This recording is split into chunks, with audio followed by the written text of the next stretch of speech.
Hi, I'm Michael here with the Concord Coalition to End Homelessness, and this is John Boyle. And what is your role with Rise Again Outreach? I'm one of the co-team leaders with Rise Again, and we meet here at the Friendly Kitchen on the second Saturday of the month to be able to hand out toiletries and whatever supplies that might be needed for the homeless and those that are less fortunate. I understand you've been homeless at one time. Yeah, I mean, what drew me to this was in my younger years, I got involved with drugs, kind of got on the street myself, and eventually spiraled down to where I was living on the street and just hand to mouth. And I happened to run into a friend who I was looking to borrow money from. He knew I was going to use it for drugs, and he began telling me about God. And that's the beginning for me. It was through my faith that brought me off the streets, got me back into the living world again. But since then, it's been in my heart to try to connect with those that are also struggling, that maybe they're not in there because of drugs or alcohol, maybe they've had some other hardship. But for me, it's one of those things where I know what it's like to struggle. I know what it's like to be on the street. I know what it's like to go without. And to see another do that, knowing that I can help out, knowing that I've got the ability to either be there, maybe it's not the resources, maybe it's just the ability, letting someone know they care. We have a good relationship with a lot of people here, and, first name basis, you'll see the hugs going out, and that means a lot. That really does. Sometimes it's not a roll of toilet paper, sometimes it's the hug or the handshake that really makes a difference.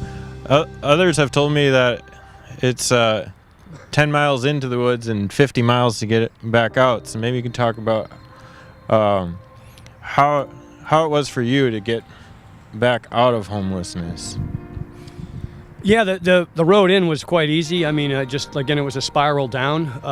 After coming to know the Lord, I was homeless for another 6 months before I slowly began to work my way out. But once I started knowing where the resources were at, once people started making me aware of it, like Rise Again does and other ministries in Concord, help people to become aware of the resources that can help themselves.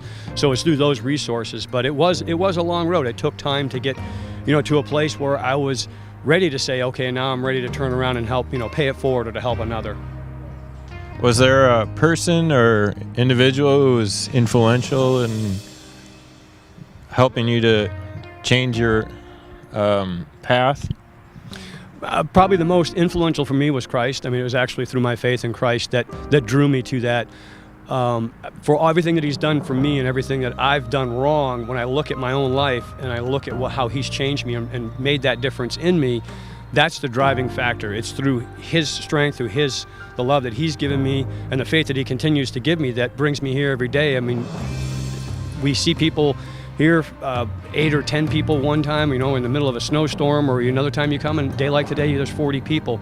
It's easy to get discouraged and say, I don't know if we're reaching people, but when you have somebody come up and give you a hug and somebody comes up and says, hey, it's good to see you, or you get a chance to chat, you get to meet them offline. I'm going to say offline outside of here. Have breakfast with them, spend time with them, and build those relationships. It's that kind of caring that drew me off the streets, and I believe it's the same kind of caring that I will help to draw others to looking at what alternatives do I have to get off the street, or what alternatives do I have to try to make the next step in my life.